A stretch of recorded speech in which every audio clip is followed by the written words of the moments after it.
Buongiorno from Lake Orta, Italy. I hope you are well. This is Astrology for the Soul for Wednesday, May 13th of 2026. Yes, indeed.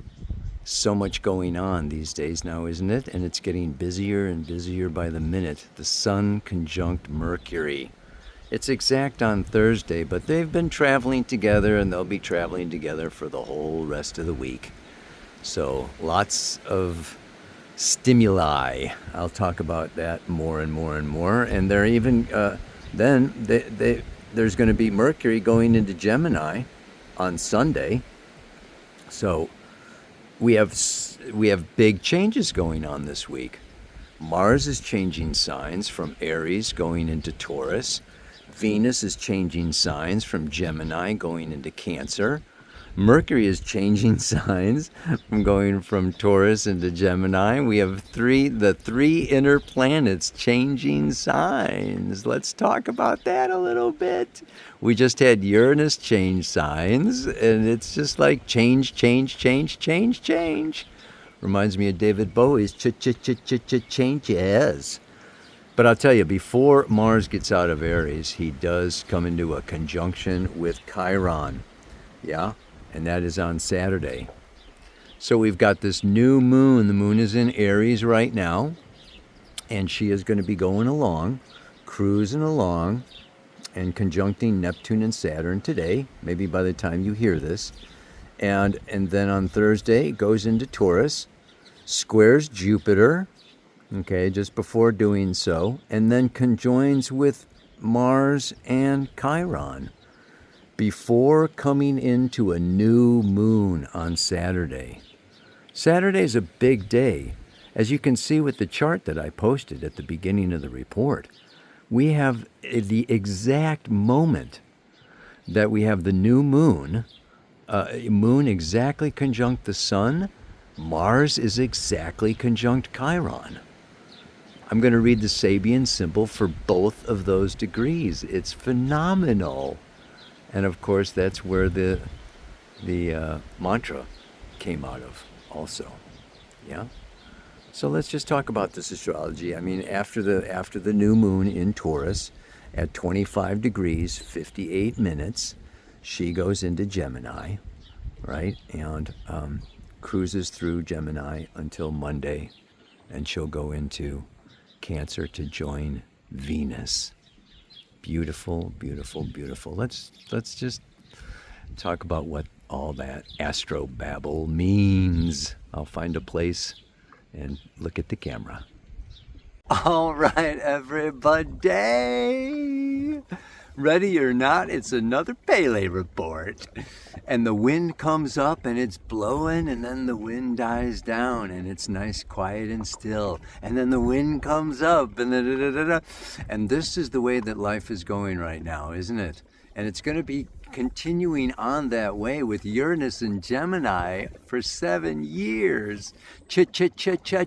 Changes. It's all changing so fast. There can be overwhelmed with just the amount of change and lack of stability and unpredictability and this whole freaking overwhelm. So, there's just a lot coming at us. And I mean, some people would say that the conspiracy theorists would say that they are purposely creating all kinds of external news and havoc and disruptions and distractions to distract us from the Great Awakening. It's a neurological awakening. Uranus is the nervous system, and now, Mercury, okay, also, coming around, changing, coming into Gemini, gonna, join together with Uranus, and don't forget Sedna. This is a Uranus, Sedna, Mercury going on here, coming up, in this Gemini, and this is just like pop, pop, pop, pop, pop. Awakening, like aha moments. And these aha moments can be like awakening to the illusions of what institutions and politics and media and cultural society and educational systems. And I mean, everybody is just like trying to grab our attention and pull us over here. And we want you to look at this and look at this and look at this and get lost in that and get lost over there. And it's just like, whoa, whoa, whoa, whoa. It really calls for us to like discern and really see what deserves our attention. We need to like really consciously decide where to focus. And that's what I want to talk to you about today. Where to focus. With all of the popcorn popping. It's like, we want to just like really be able to still ourselves, our nervous system, calm ourselves down within. And I was just on a journey last week, and what really came to me is if you cannot hear Mother Nature grieving, Gaia grieving, the ancestors grieving, it's because you're too busy.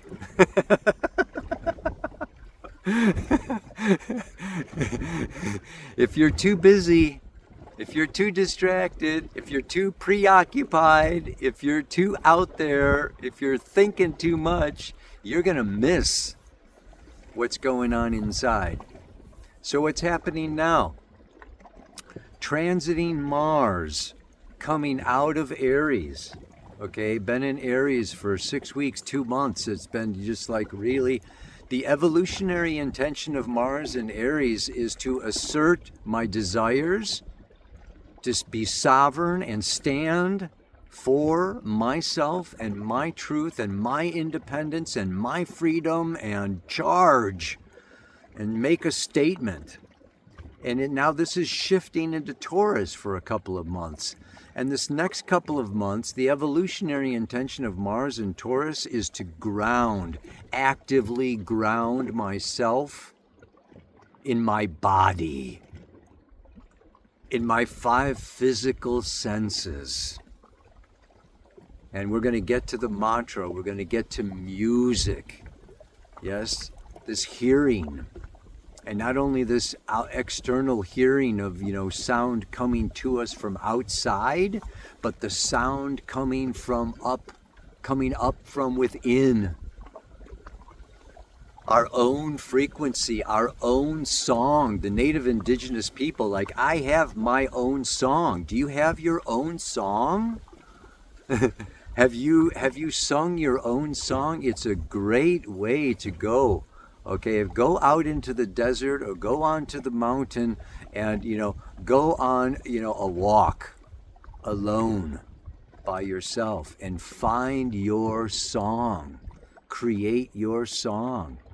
And then when you sing that song, you will bring yourself home to yourself.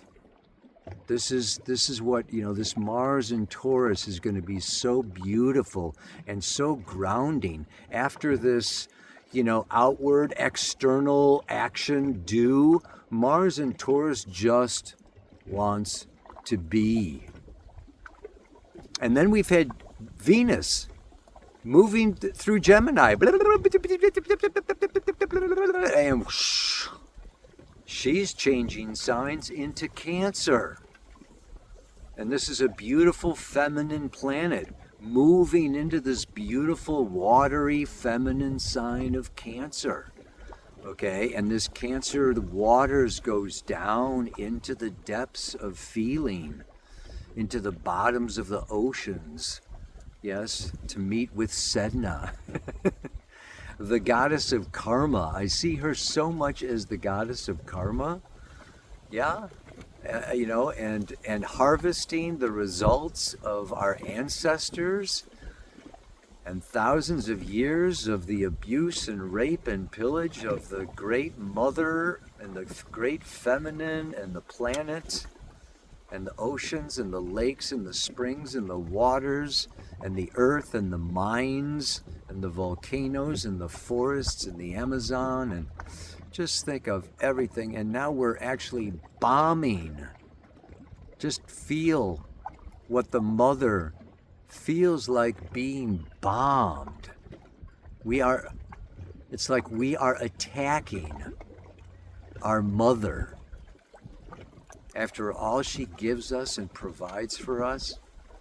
And now what? We're going to have Chiron moving into Taurus, Mars into Taurus. This is the supply chain. This is the Strait of Hormuz. This is fertilizer. Okay, this is food, clothing, shelter. Yeah, there's going to be crisis out there. And we can say some of these crises, well, they're all man-made crisis, right? It's all this man-made stuff.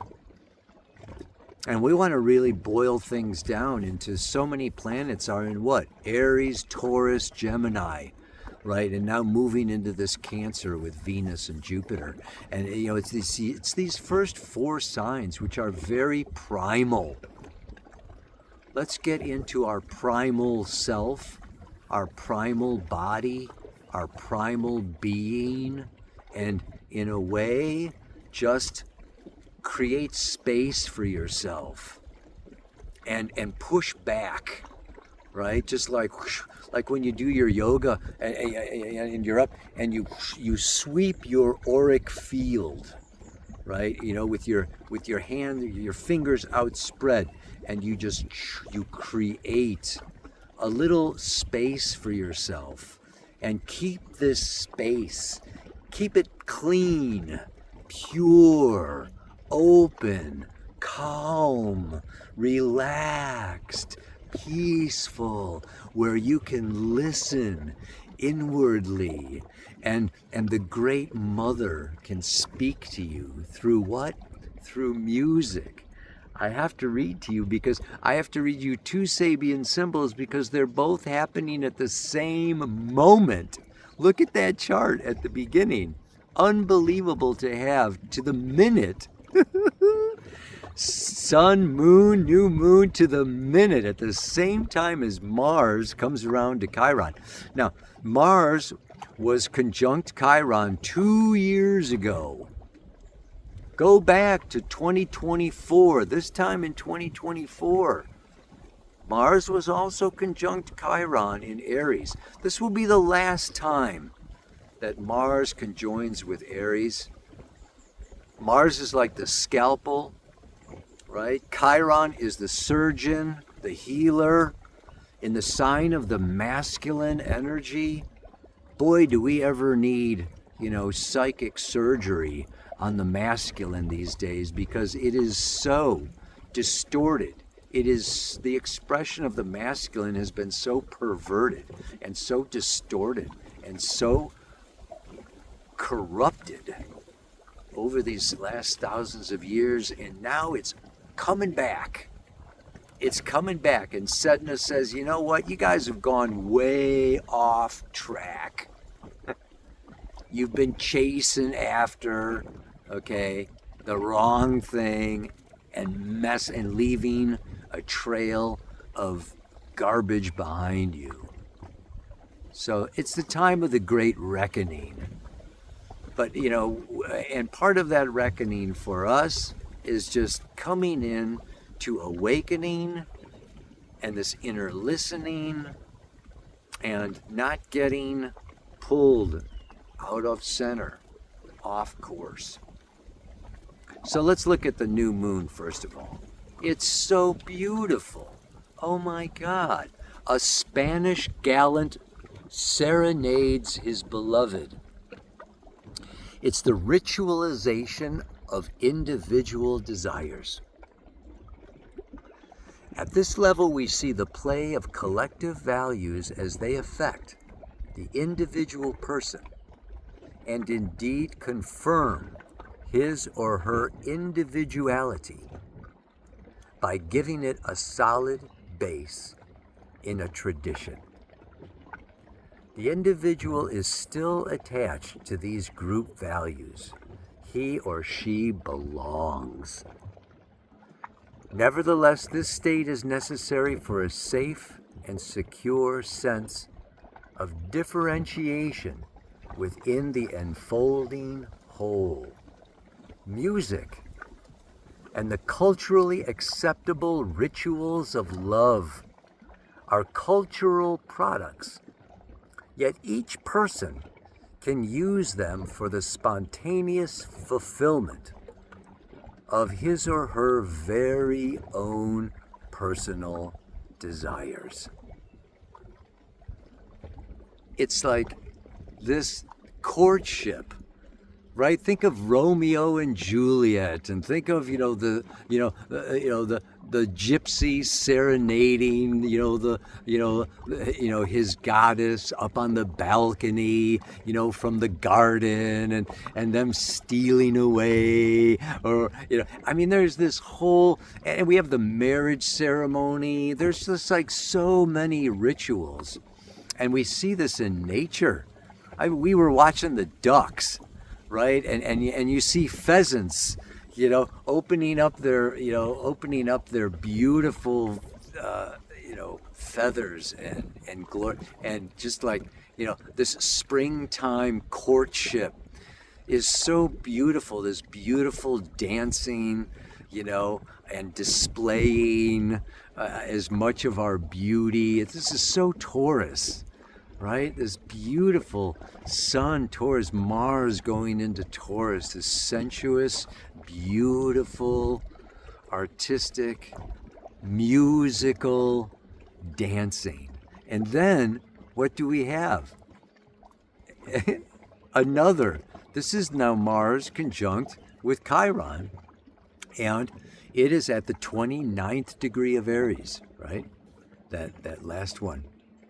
The music of the spheres, attunement to cosmic order. At this stage of the sequence, a technique is often presented. It is based on the experiences implied in the preceding symbols. In this case, what the individual who has entered into a new realm of possibilities of action should learn is the harmonic principles operating in this realm. We're all going through the rebirth of a new identity, aren't we? Don't you feel it? Everybody I talk to, it's like, yes, I'm letting go of an old life. I'm letting go of an old me. I'm letting go of an old identity. And I don't know what my new identity is. And I don't know what my new, self and my new purpose and my new life is going to look like. And this Aries, Saturn, Neptune and Aries with Mars and Chiron and Aries and all that Aries energy. We're all going through this like new birth into what? Yeah, it's like this unknown. And so here we have, the Sabian symbol is saying, it's telling us what we need to do, right? In this case, when we have entered into a new realm of possibilities of action, what we need to learn is the harmonic principles operating in this realm. The music of the spheres is the celestial embodiment of principles of polyphonic interplay. The individual advancing on the path should seek to understand and realize their place in the vast scheme of mankind's evolution, in the immense chord of the harmony of the universe. It is the voice of the whole, of which one begins to realize that one is a tiny little part, yet a significant part. For every note of the universal chord has its place and its ineradicable meaning. Just think of it. Each one of us is a unique string. And when all of these strings are strummed, the chord sounding is the universal sphere of music. And it's just how I just want to talk about music today is really all I really wanted to talk in this Pele report. But I had to give this context.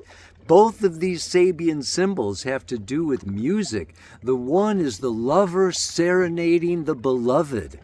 And the other is the individual tapping into the universal chord, the music of the spheres. And when I think of music, and I put it down in this week's mantra, that there is a song for everything. There's a song for everything. Every aspect of life, there's been a song written about it. A song has come out of it. Music weaves itself into every aspect of our awake and asleep consciousness. There are death songs that you play at a funeral that have everything to do with grief and the darkness. There are songs that express rage and anger. There are heavy, intense drum beats and didgeridoos and, trombones and boom, boom, and the lowest, dun, dun, dun, dun. I mean, there's music that takes us down, to the roots, to the bare bottom bones of our earthly existence. And then we have the strings. We have the violins and the cellos and the violas and the guitars. And we have this music of the middle sphere and the heart realm and the gallant, Romeo serenading Juliet. And we have this beautiful, loving expression of harmony and joy. All right? And then we have the angelic, highest notes of bliss that brings us into the spiritual realms of the angels and the archangels and the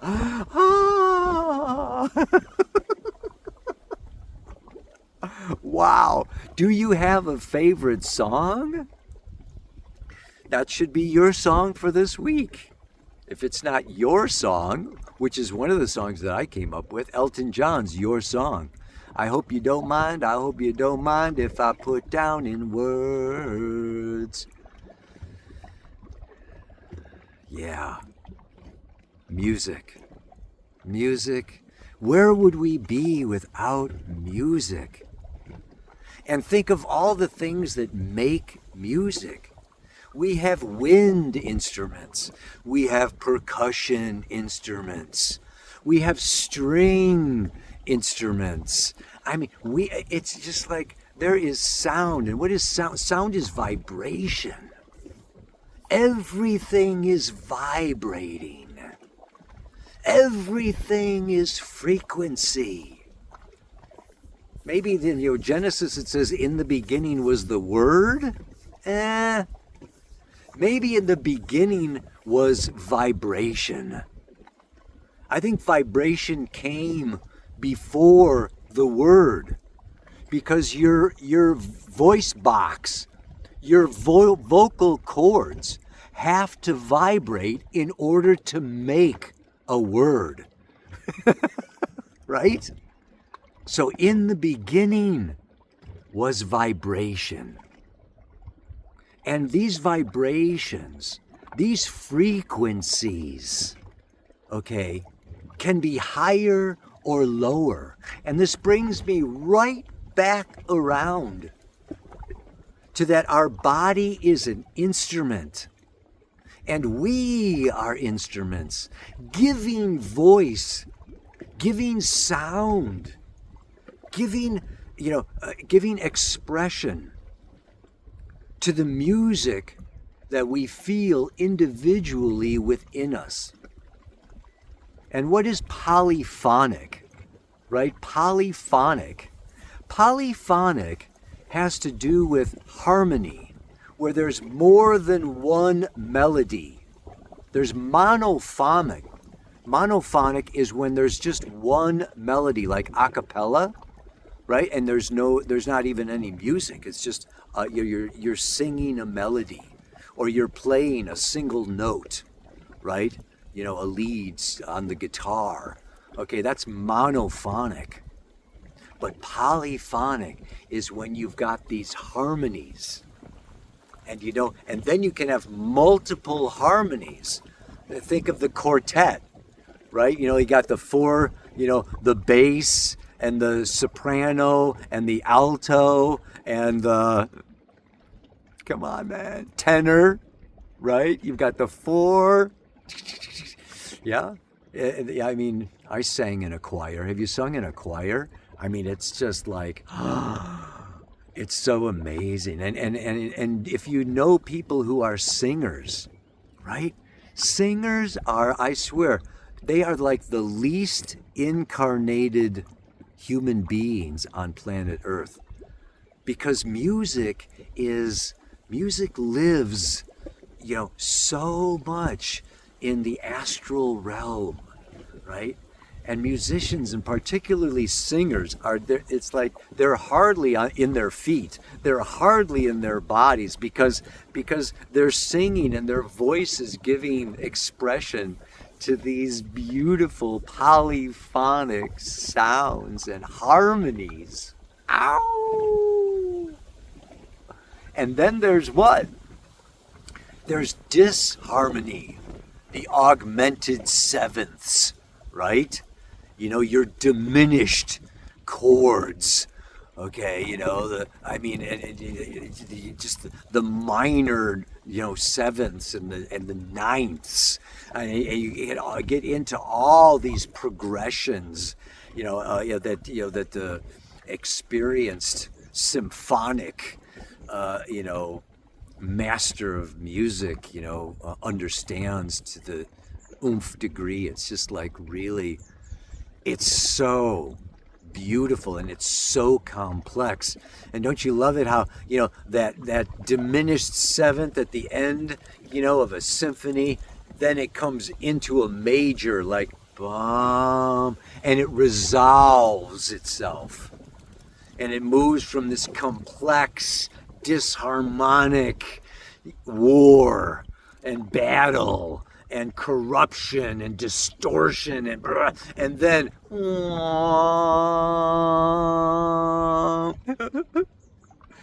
it comes into this beautiful finale that is just gorgeous. And then what? Well, it goes into discord, only to come back, right, into harmony. And then to go into disharmony and come back into harmony. And this is life. This is breathing. This is like birth. This is like pain and joy. This is like, we experience ourselves. We become aware of ourselves through these polarized opposites.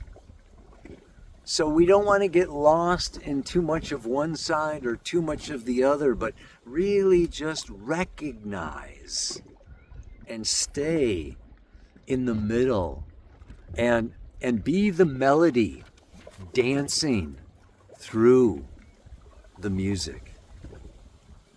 From the deepest, darkest roots of the tree to the highest new growth above, music opens my heart to feel all life from death to love. So I just want to devote this week to music. And I encourage you this week, okay, as the planets change signs and as Mercury goes into Gemini, sing a new song, Yeah? And I chose this week Take a Pebble by Emerson, Lake and Palmer. It's a 12-minute song. And Keith Emerson was an absolute master of keyboards.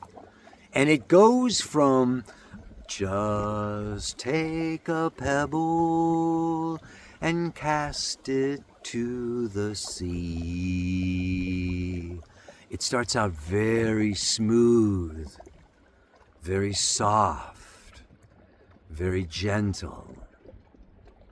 And then it gets into fast and bubbly and dynamic. And so that song goes through a whole evolution in and with it of itself. And there may be parts that are more challenging to listen to, but then it resolves itself at the end into this grand finale. I mean, it's just like life in a song. So yeah, baby. Maybe this week,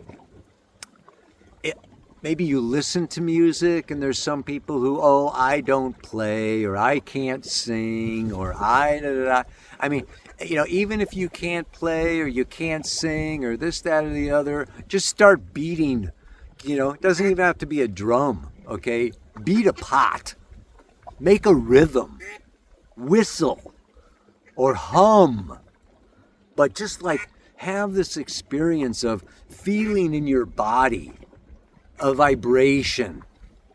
Yeah, a Rastafarian vibration. Yes, with humming, and in Kundalini yoga we use the chanting.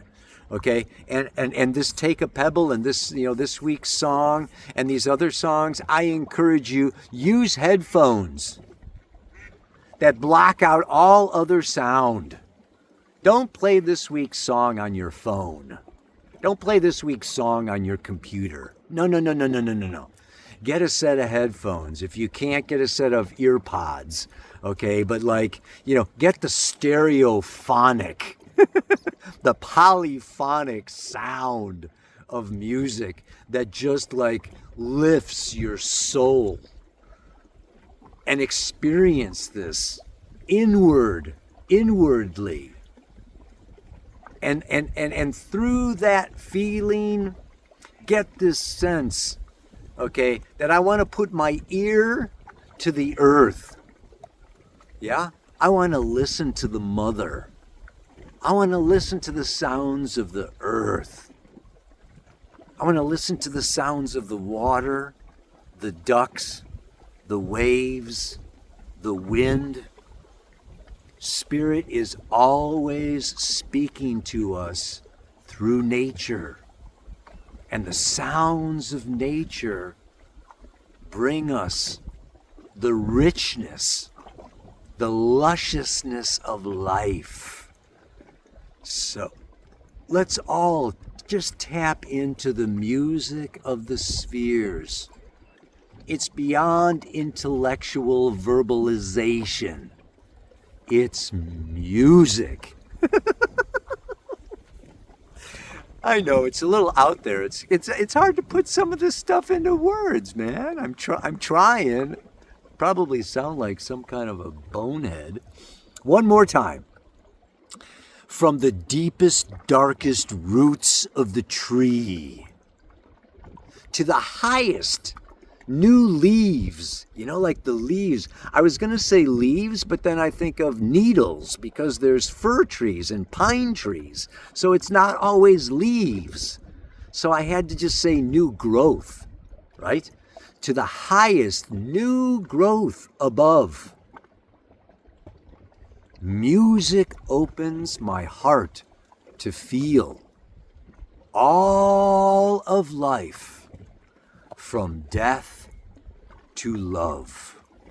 Namaste, aloha, so much love. So much music. That was the other song I was going to have for this week, is The Sound of Music. The hills are alive with the sound of music. I could go on and on. Namaste.